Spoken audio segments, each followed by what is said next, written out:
కొండగట్టు ఆంజనేయ స్వామిని బుధవారం మంత్రి పొన్నం ప్రభాకర్, బీసీ సంక్షేమ శాఖ మంత్రితో పాటు వేములవాడ ఎమ్మెల్యే ఆది శ్రీనివాస్, మానకొండూరు ఎమ్మెల్యే కవంపల్లి సత్యనారాయణ, చుప్పదండి శాసనసభ్యులు మేడిపల్లి సత్యం దర్శించుకున్నారు. పొన్నం ప్రభాకర్ ఈ సందర్భంగా మీడియాతో మాట్లాడుతూ, అత్యంత బలవంతుడిగా ధైర్యమిచ్చే కొండగట్టు ఆంజనేయ ఆశీర్వాదం తీసుకున్నామని, రాబోయే ఎన్నికల్లో కరీంనగర్ పార్లమెంట్ నుండి గెలిపించాలని ఆ దేవుడిని ప్రార్థించినట్లు ఆయన పేర్కొన్నారు. మాది ప్రజాపాలన ప్రభుత్వాన్ని, ప్రజలకు సంబంధించి అనేక కార్యక్రమాలు చేపట్టామని, ప్రజల దగ్గరికి వెళ్లి కాంగ్రెస్ ని గెలిపించాలని కార్యకర్తలు వెళ్లి అడగాలని కార్యకర్తలకు సూచించారు. మేము నలుగురం ఎమ్మెల్యేలు ఐక్యంగా అభ్యర్థి గెలుపు పని చేస్తామని ఆయన ఈ సందర్భంగా తెలిపారు. 2500 బూతుల్లో మెజార్టీ బూతులు గెలవాలని ఆయన కార్యకర్తలకు సూచన చేశారు. మొన్న జరిగిన శాసనసభ ఎన్నికలకు ముందు ఈ రాష్ట్రాన్ని ఏలినటువంటి కేసీఆర్ కుటుంబం రాచరిక పోకడలను అనుసరిస్తూ నియంతృత్వ నిరంకుశ విధానాలతోటి తెలంగాణ ప్రజలందరినీ కూడా ఏ విధంగా పీడించారో మనం చూసినాం.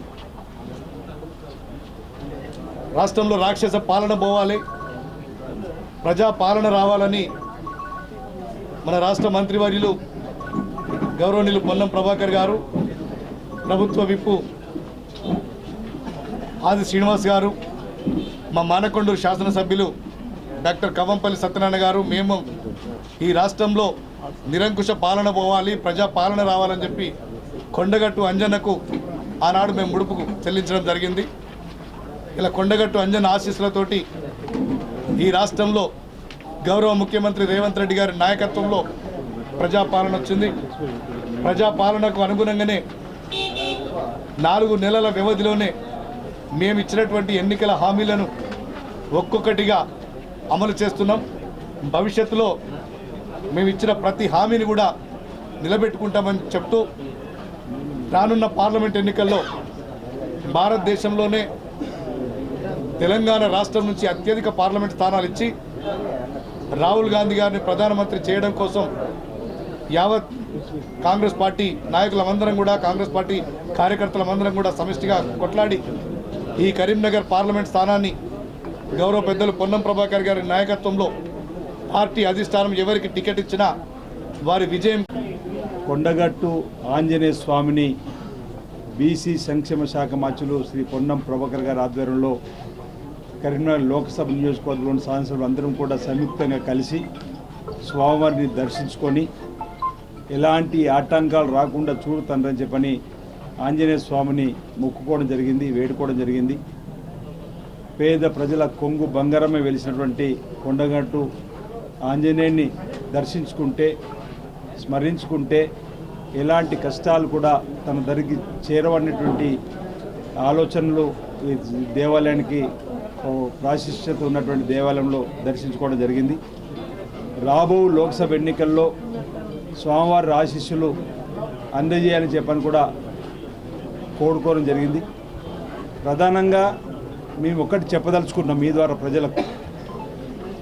తెలంగాణ రాష్ట్రంలో 10 సంవత్సరాల ప్రజా వ్యతిరేక పరిపాలనను, నియంతృత్వ పరిపాలనను, ప్రశ్నించే గొంతులను ఎక్కడికక్కడ అరెస్ట్ చేసినటువంటి బీఆర్ఎస్ పార్టీని పక్కన పెట్టి పేదల పార్టీ, ప్రజా పాలనకు అద్దం పట్టే విధంగా కాంగ్రెస్ పార్టీ రావాలని కోరుకొని తెలంగాణలో కాంగ్రెస్ పార్టీకి ఏ విధంగా అవకాశం ఇచ్చి ప్రభుత్వం ఏర్పడడానికి సహకరించిన ప్రజలు దేశవ్యాప్తంగా కూడా 10 సంవత్సరాలు అత్యంత బలవంతుడిగా ధైర్యం ఇచ్చేటువంటి కొండగట్టు అంజన్న ఆశీర్వచనం తీసుకొని రాబోయే లోక్సభ ఎన్నికల్లో కరీంనగర్ లోక్సభ నుంచి కాంగ్రెస్ పార్టీ అభ్యర్థిని గెలిపియమని ఆ భగవంతుని ప్రార్థించుకొని ఈరోజు మీ ద్వారా కరీంనగర్ లోక్సభ నియోజకవర్గ ప్రజలందరికీ విజ్ఞప్తి చేస్తూ ఉన్నాం. కాంగ్రెస్ పార్టీ శ్రేణులందరికీ కథన రంగంలోకి నడవమని, మన ప్రభుత్వం ప్రజాపాలన ప్రభుత్వం గత 4 నెలలుగా ఇచ్చిన వాగ్దానాలు ఒకటికొకటి తీసుకొని ముందుకు పోతూ ప్రజలకు సంబంధించి అనేక కార్యక్రమాలు తీసుకొని పోయే సందర్భంలో ప్రజల దగ్గరికి వెళ్ళి నేరుగా ధైర్యంగా కాంగ్రెస్ పార్టీని గెలిపేయమని అడిగే విధంగా 4 శాసనసభ్యులం కరీంనగర్ లోక్సభ నియోజకవర్గానికి 3 పోటీ చేసిన అభ్యర్థులు మాజీ శాసనసభ్యులు మండల గ్రామ స్థాయి పట్టణ స్థాయి దాకా బూత్ స్థాయి దాకా ఉన్నటువంటి నాయకత్వం అందరం కూడా ఐక్యంగా పార్టీ అధిష్టాన వర్గం నిర్ణయించిన అభ్యర్థిని తీసుకొని అభ్యర్థి నిర్ణయం కాగానే అసెంబ్లీ నియోజకవర్గ స్థాయి సదస్సులతోటి దాని తదుపరి మండల స్థాయి లోపల గ్రామ స్థాయి లోపల ఎవరి నియోజకవర్గాల్లో వాళ్ళు ఎవరి బూత్ వాళ్ళు గెలవాలనే నినాదంతో ఇలా మేమెవరం ఎంత పెద్ద నాయకులమైనా వాళ్ళ బూతులలో ఈ నియోజకవర్గంలో దాదాపు 2500 బూతులల్లా మెజారిటీ బూతులు గెలవాలి, నేనైతే అన్ని బూతుల్లో గెలవాలి అనే ఆలోచనతో కార్యాచరణ తీసుకొని ముందుకు పోతా ఉన్నాం. మాకు హక్కు ఉంది. 5 సంవత్సరాలు బండి సంజయ్ పార్లమెంట్ సభ్యులు, 5 సంవత్సరాలు వినోద్ కుమార్ గారు పార్లమెంట్ సభ్యులు. నేను అభ్యర్థి కాకపోయినా కాంగ్రెస్ పార్టీ తరఫున నేను కూడా 5 సంవత్సరాలు పార్లమెంటు సభ్యుని. ఇలా పోటీలో వాళ్ళిద్దరు ఉన్నారు, నేను పోటీలో లేకుండా నా పార్టీ అభ్యర్థి ఉన్నాడు. మేము బహిరంగంగా చర్చకు సవాల్ చేస్తూ ఉన్నా. ఈ నియోజకవర్గ ప్రజలకు మీరు 5 సంవత్సరాల కాలంలో ఏం చేసిరో శ్వేతపత్రం రూపంలో చర్చకు వచ్చే ధైర్యం లేకపోతే శ్వేతపత్రం రూపంలో ప్రజలకు చూపెట్టండి. మేమేం చేసినామో ఈ నియోజకవర్గంలో ప్రజల ముందు మేము ఉంచుతాం. అడిగితే భయపడిపోయి వేరే మాటలు కొంత కింద ఉన్నటువంటి తాపేదారులతో మాట్లాడించడు కాదు, నేరుగా నేను మాట్లాడుతున్న కాంగ్రెస్ పార్టీ పక్షాన మేము 4 శాసనసభ్యులం. మీకు నిజంగా చేతనైతే ఈ నియోజకవర్గం మీద ప్రేమ ఉండి ఈ నియోజకవర్గ ప్రజలకు మీరు అభివృద్ధి చేసినట్టయితే, మీరంతా కూడా చాలా కాలంగా జర్నలిస్ట్ వృత్తిలో ఉన్నారు. మీకు తెలుసు గతంలో కేసీఆర్ గారు కరీంనగర్ ఎన్నికల ప్రచారానికి వచ్చి ఆయన ఒక మాట చెప్పుకుంటూ, అరే నేను యజ్ఞాలు చేసినా ఇంత పెద్ద యాగాలు చేసినా నేనే పెద్ద హిందువును, నాకంటే ఎవరు పెద్ద హిందుగాలు పొందుగాలంటే దాన్ని ఎన్నికలు నినాదం చేసుకున్నటువంటి గెలిచిన నువ్వు ఆ నినాదం అమలు కొరకు ఈ పార్లమెంట్ నియోజకవర్గంలో ఉన్న కొండగట్టుకు ఏం చేసినావు, వేములవాడకి ఏం చేసినావు, ఏ దేవాలయాలకు ఏం చేసినావు బండి సంజయ్ గారిని అడుగుతా ఉన్నా. కొండగట్టుకి ఏమైనా చేసిండా? ఎన్నికల కొరకు రాముడిని వాడుకొని ఎన్నికల కొరకు హనుమంతుని వాడుకుంటే అదే హనుమంతుని దగ్గరికి వచ్చి, అయ్యా నీ రాముని ఎన్నికల కొరకు నరేంద్ర మోడీ ఫోటోలు పెడతలేరు, పెద్ద రాముని ఫోటోలు పెడుతున్నారు. ఎందుకు రాముని ఫోటోలు? బండి సంజయ్ నువ్వేం చేసినావు చెప్పుకొని ఒట్లు అడుగు.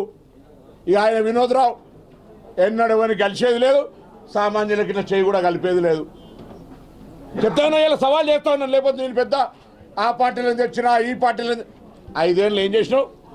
5 సంవత్సరాలు నీకు కాదు, నీకు బోనస్ కూడా ఇస్తా. నీవు కానీ నీకంటే ముందున్న కేసీఆర్ 10 ఏళ్ళల్లా ఈ కరీంనగర్ పార్లమెంట్కి ఏం చేసినావు చెప్పుడు. ఎన్నికల కొరకు వాడుకుండు, తెలంగాణ జనాల కోసం వాడుకున్నావు తప్ప ఈ జిల్లా ప్రజలకు ఈ నియోజకవర్గం ఏం చేసినారో చెప్పమని అడుగుతూ ఉన్నాం. ఎన్నికలు రాగానే మళ్ళీ కొత్త వేషాలు వేసుకొని ప్రజలను మభ్యపెట్టడానికి వస్తూ ఉన్నారు.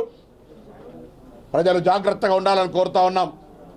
కాంగ్రెస్ పార్టీ ఇలా తెలంగాణ ఇవ్వడంతో పాటుగా తెలంగాణ ఇవ్వకముందు అధికారంలో ఉన్నప్పుడు కూడా మేము ఏదైనా వాగ్దానం చెప్తే అమలు జరగదుంటే చూపెట్టండి. ఇలా టీఆర్ఎస్ పార్టీని సవాల్ చేస్తూ ఉన్నా.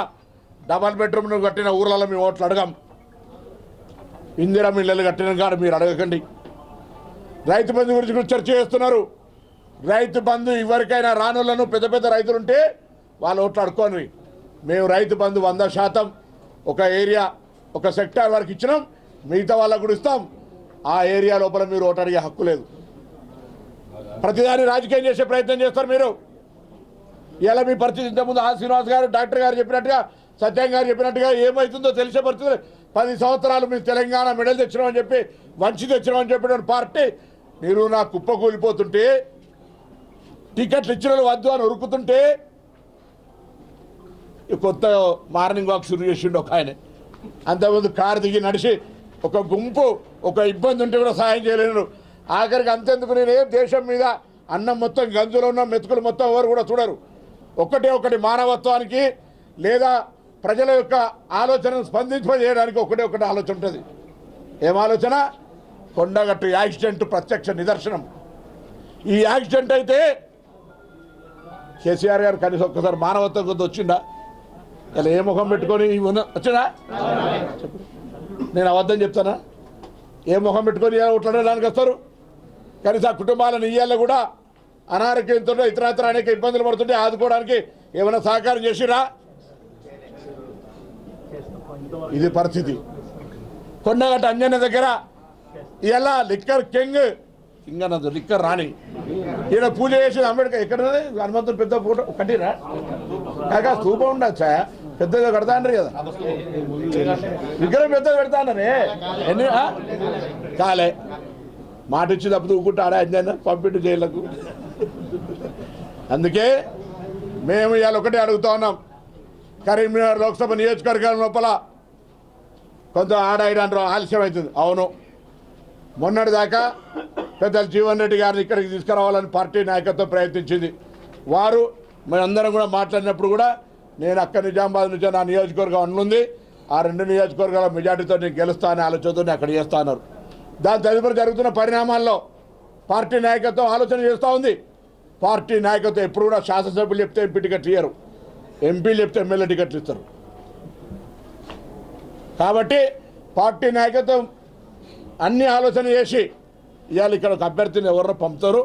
అభ్యర్థి ఉండడానికోనే ప్రచారం ప్రారంభం చేస్తున్నాం. కాంగ్రెస్ పార్టీ అభ్యర్థి గెలుపు అవసరం. ఇవాళ ఈ నియోజకవర్గ ప్రజలకు అవసరం ఉంది, ఈ రాష్ట్రానికి అవసరం ఉంది.